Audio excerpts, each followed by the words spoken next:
Good morning, everyone. Today we begin our assembly with a very beautiful hymn that has been a source of comfort and strength for many throughout history.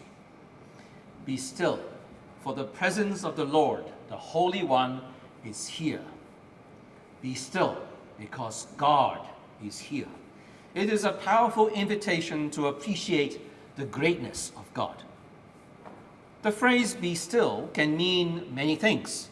It can mean being physically quiet in the presence of God. When we go into a church, we keep quiet because we are in the presence of the Almighty God, the creator of all things, the Alpha and the Omega, the beginning and the end.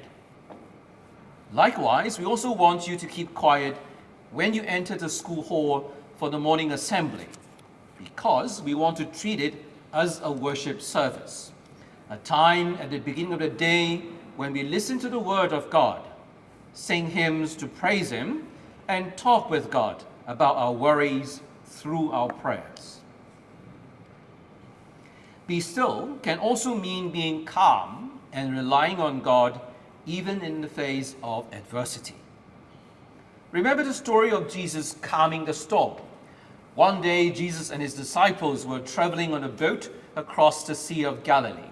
Suddenly, a big storm set in and water began to fill the boat.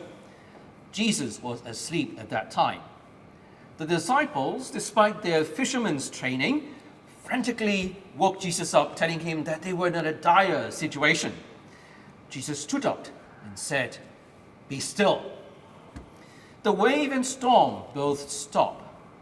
The story is a powerful reminder that even in the midst of chaos, there is peace to be found. As you navigate the challenges of high school, friendships, and pressures of growing up, it's sometimes easy to feel overwhelmed. And I want you to know that it is okay to feel anxious or to feel scared.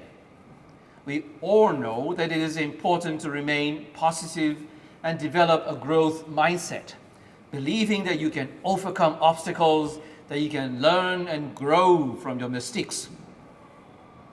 But where do we get the strength to do this?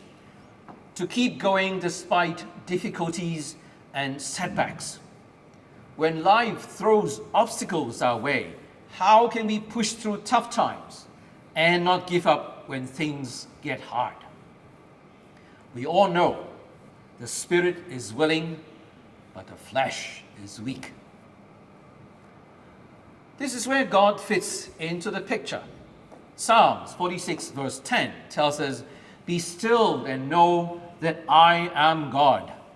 Philippians chapter 4 verse 13 tells us, "I can do all things through Christ who strengthens me." These verses remind us that no matter how tough things get, we do not have to face these challenges alone. God is here to support us if we allowed Him into our struggles. When we relied on God, we trust in His plan for our lives.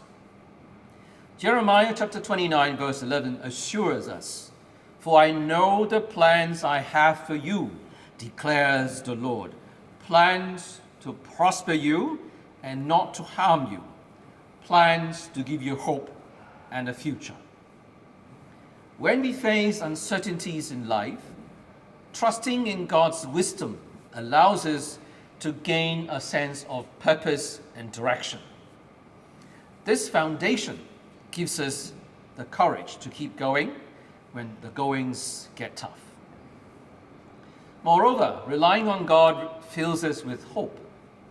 When we know that God is in control, when we know who holds our future, it gives us strength to approach challenges with a positive mindset, and it also fuels our perseverance. You may want to ask, "I do not see God. I do not know Him. How can He help me?"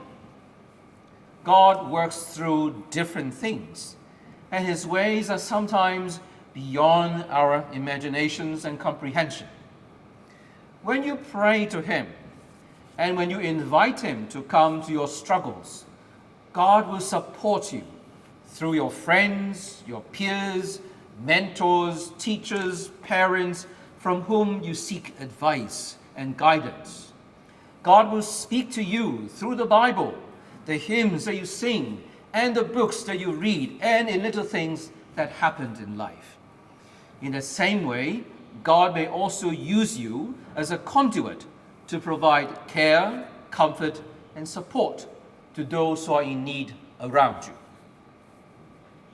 The theme for this week is perseverance in adversity. I hope to let you know that when we deal with difficulties, we are never alone.